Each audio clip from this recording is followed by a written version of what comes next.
तो last part में हमने देखा था कि हुआओ जियान को मार्क कर देता है और फिर सीन सीधा शिफ्ट होता है मॉर्निंग पर, जहाँ पर सिस्टम बोलता है, बधाई हो होस्ट, आपके टारगेट पर्सन हुआओ की फेयरबिलिटी 20% हो गई है।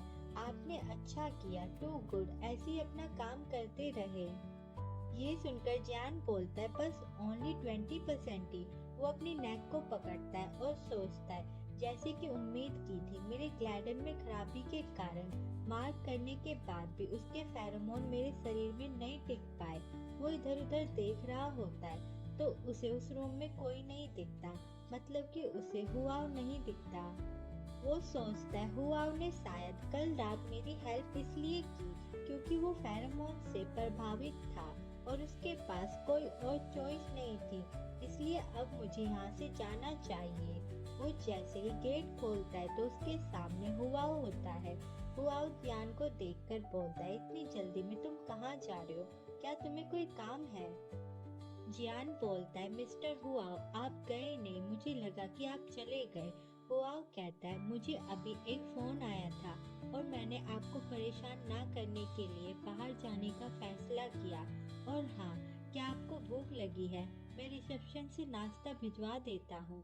ये सुनकर जियान हुआओ को हग कर लेता है और कहता है, मिस्टर हुआओ आप मेरे प्रति बहुत अच्छे हैं। ये बोलकर वो थोड़ा सैड हो जाता है और कहता है, मेरा परिवार केवल मुझे पीटता और डांटता है, वो मेरे डिसेबल होने के कारण मुझसे नफरत करते हैं। ये सुनकर हुआओ सोचता है, मैंने डॉक्टर से बात की थी और पूछता है क्या उनके पास ओमेगा मादा की गर्मी के दौरान उनकी देखभाल करने के बारे में कोई एडवाइस है। डॉक्टर बोलती है, हीट पीरियड के बाद ओमेगा विशेष रूप से उस अल्फा पर निर्भर हो जाता है जिसने उसको मार किया होता है। उस समय अल्फा को पर्याप्त सुरक्षा और आराम प्रदान करने की जरूरत होती है। इसके अलावा यंग मास्टर जियान जैसे जन्मजात ग्लाइड दोष वाले रोगी को साथी के रूप में मार्क करना मुश्किल होगा, इसलिए आपको मानसिक रूप से तैयार रहना होगा। डॉक्टर से बात करने के बाद हुआओ सोचता है, अगर ग्लाइड में कोई खराबी है तो क्या हुआ? शारीरिक अनुकूल की तुलना में मुझे अपनी भावनाओं पर अधिक भरोसा है। जियान में एक ऐसा अट्रैक्शन है जो अदर ओमेगा में नहीं है। जब तक मुझे इस बात का यकीन है उतना ही काफी है। जियान हुआओ को बताता है, ये सारी मेरी ही गलती थी, मुझे अपने हीट पीरियड के बारे में नहीं पता था और फिर मेरे परिवार के उन लोगों से मेरा सामना हुआ, इससे आपका टाइम वेस्ट हो गया, मुझे माफ करें। ये सुनकर हुआओ जियान को बहुत ही प्यार से बोलता है, जियान माफी मांगने की कोई जरूरत नहीं है क्योंकि मैंने तुम्हें अपने पास रखने का फैसला किया है, इसलिए मैं तुम्हें नजरअंदाज नहीं करूंगा। जियान बोलता है, तो फिर मैं आपका एहसान कैसे चुकाऊंगा? ये सुनकर हुआओ जियान के करीब आता है और उसे अपने करीब करते हुए कहता है, एहसान चुकाने का तरीका बहुत ही आसान है।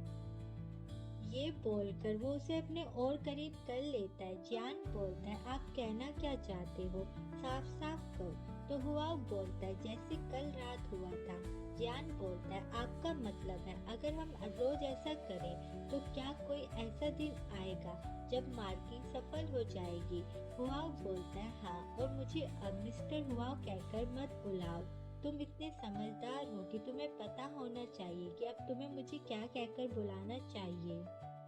जियान ब्लश करते हुए हुआओ को पति बोलता है। ये सुनकर हुआओ कहता है, वाह, बहुत बढ़िया, फिर से कहिए क्योंकि ये मुझे बहुत अच्छा लग रहा है।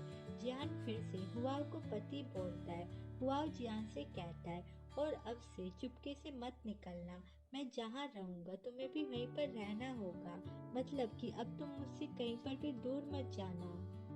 फिर सीन शिफ्ट होता है सीधा 2 दिन बाद हुआओ के घर, जहाँ पर हुआओ अपना काम कर रहा होता है और जियान बुक रीड कर रहा होता है, ओमेगा ट्रेनिंग। वो ऐसे बहुत सारी बुक रीड कर रहा होता है और सोचता है, मुझे पढ़ाई से सच में नफरत है, मुझे उम्मीद नहीं थी कि यहाँ पर आने के बाद भी मुझे पढ़ाई करनी पड़ेगी।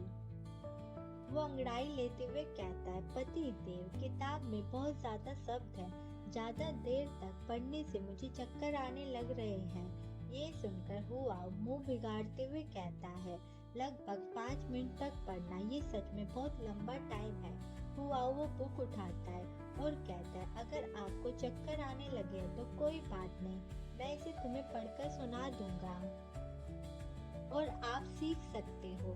वो उसे बताने लगता है कि रिप्रोडक्टिव कैविटी एक ओमेगा की एक अनोखी स्थिति थैली जैसी होती है और ये ओमेगा के हीट पीरियड के दौरान खुलती है। कुछ खास सिचुएशन में इसे किसी अल्फा द्वारा जबरदस्ती भी खोला जा सकता है। हुआ जियान से पूछता है, जियान, क्या तुम्हें पता है कि तुम्हारा रिप्रोडक्टिव कैविटी कहाँ है? जियान अपने पेट पर हाथ रखते हुए बोलता है, हाँ मुझे पता है। हुआ कहता है, तो आपको याद है कि ये कैसे खुलता है? क्या हम अभी साथ में इसे करें? ये सुनकर जियान हुआ का मुंह बंद करते हुए चिल्लाकर कहता है, हे तुम अपना मुंह बंद करो, क्योंकि तुम बहुत ही बकवास कर रहे हो, इसलिए मैं खुद ही इस बुक को पढ़ लूंगा। ये बोलने के बाद वो अपने मन में बोलता है, हुआ मैंने तुम्हें कम समझा था, लेकिन तुम तो बहुत ही चालाक निकले। बुक पढ़ाने के चक्कर में तुम मुझसे डबल मीनिंग बातें कर रहे हो। हुआ उसका हाथ पकड़ता है, उसे अपने करीब करता है और कहता है, ज्ञान किताब में जो लिखा है वो मायने नहीं रखता, सच ज्ञान प्रैक्टिस से आता है। मैं तुम्हें सब कुछ सिखाना चाहता हूँ। ये बोलकर वो उसके करीब आ ही रहा होता है कि तभी उसका फोन रिंग करने लग जाता है। हुआओ जैसे ही कॉल उठाता है तो कोई बोलता है, हुआओ शियाओ जल्दी पढ़ाई करने के लिए शाही शहर आ रहा है, लेकिन अंकल किन के घर में अभी भी मरम्मत चल रही है, इसलिए उसे कुछ समय के लिए तुम्हारे साथ रहना होगा। ये सुनकर हुआओ कहता है, डैड मैं एक अल्फा हूँ और शियाओ एक ओमेगा, उसके लिए मेरे साथ रहना ठीक नहीं है। तो हुआओ के डैड बोलते हैं, चिंता मत करो, ये सिर्फ कुछ दिनों के लिए है, स्कूल शुरू होते वो चला जाएगा। ये बोलकर वो फोन रख देते हैं। जियान हुआओ के पास आता है और कहता है, बेबी क्या कोई ओमेगा हमारे साथ रहने आ रहा है? ये सुनकर हुआओ कहता है, हाँ, क्या तुमने सब कुछ सुन लिया? जियान कहता है, हाँ मैंने सुन लिया। हुआओ जियान का प्यार से फेस पकड़ता है और कहता है, जियान गलत मत समझो, वो मेरी डैड का दोस्त का बेटा है, वो पढ़ाई करने के लिए शाही शहर आ रहा है, लेकिन उनका नया विला अभी तक तैयार नहीं है और एक ओमेगा के लिए बाहर अकेले रहना सुरक्षित नहीं है, इसलिए वो कुछ टाइम तक हमारे साथ रहेंगे। ये सुनकर जियान बोलता है, ओह बस इतना ही? ये बोलकर जियान का शैतानी दिमाग जाग जाता है। वो सोचता है, ड्रामा देखते देखते जो मैंने अपना अनुभव बनाया है उसके अकॉर्डिंग मैं कह सकता हूँ कि इस वक्त जो भी बीच में दखल देता है उसका इरादा आमतौर पर अच्छा नहीं होता। वो सिस्टम से कहता है, सिस्टम मुझे इस आदमी के बारे में अभी के अभी जानकारी चाहिए। तो सिस्टम कहता है, ठीक है, मैं आपको शियाओ के बारे में बताता हूँ। स्क्रिप्ट के अनुसार इस ओमेगा शियाओ को हुआओ के लिए कोई फीलिंग नहीं है, उसे बस एक कमीने से प्यार हो जाता है जो बस उसके पैसों का लालची होता है। उसके पिता हुआओ से गोल्डन टिगर को दबाने के लिए कहेंगे और वो आपस में लड़ने लग जाते, लेकिन शियाओ का प्यार में अंधा दिमाग लोगों को साफ साफ नहीं देखने देता, जिससे परिवार में दरार पड़ जाती है और हुआओ के प्रति नफरत पैदा होती है। ये सब सुनकर जियान बोलता है, ओ तो ये ओमेगा मेरे पीछे नहीं पड़ा बल्कि हुआओ के पीछे पड़ेगा। वो ये सब कुछ सोच ही रहा होता है कि तभी हुआओ बोलता है, जियान तुम कहाँ खो गए हो? मैंने शियाओ को यहाँ पर रहने देने के लिए एक कारण से हाँ बोला है। मैं चाहता हूँ कि वो आपको ओमेगा का कुछ ज्ञान सिखाए। आप दोनों एक ही वर्ग के हैं और दोनों ओमेगा है, इसलिए आप दोनों में बहुत कुछ कॉमन होना चाहिए। ये सुनकर जियान हुआओ को किस करता है और कहता है, बेबी तुम कितने समझदार हो। ये बोलकर वो सोचता है इस तरह हो सकता है कि हुआओ के साथ उसकी दुश्मनी खत्म करने का मौका मिल जाए।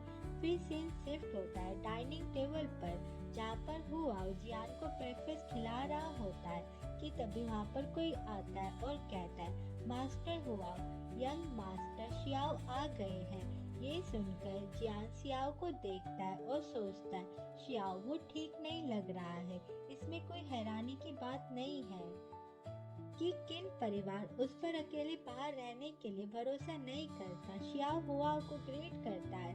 हुआओ बोलता है, ओ वेलकम। ये बोलकर वो जियान की साइड ऑरेंज करते हुए कहता है, ये ऑरेंज 2 दिन पहले ही डिलीवर हुआ है। जियान देखो कि ये मीठा है या नहीं। जियान उसे खाने के बाद बहुत खुश होते हुए बोलता है, ये सच में बहुत ज्यादा मीठा है। उन दोनों को देखकर श्याओ सोचता है, अजीब है, कहानी का डेवलपमेंट वैसे क्यों नहीं हो रहा है जैसे मैंने अपनी पिछली जिंदगी में अनुभव किया था। हुआ के पास कोई नया पर्सन क्यों है? मेरे ब्रेकअप के बाद मेरा पुनर्जन्म हुआ है। क्या ऐसा हो सकता है कि मेरे पुनर्जन्म के बाद ये दुनिया भी बदल गई हो? पिछली जिंदगी में मैं इतना अंधा था कि उस कमीने ने मुझसे सब कुछ छीन लिया और मुझे अकेला कर दिया। इस जिंदगी में मैं कहानी फिर से लिखूंगा और वही गलती दोबारा नहीं दोहराऊंगा। मुझे इस दुनिया में सबसे ताकतवर अल्फा का पार्टनर बनना होगा ताकि कोई भी मुझे नीचा ना दिखा सके, और मैं अपनी शक्तियों का यूज करके उस कमीने को सबक सिखाऊंगा और अपनी इज्जत का दाग मिटाऊंगा। आई होप आपको ये वीडियो अच्छी लग रही होगी। अगर लग रही है तो प्लीज वीडियो को लाइक करें और कमेंट करें और चैनल को सब्सक्राइब करें।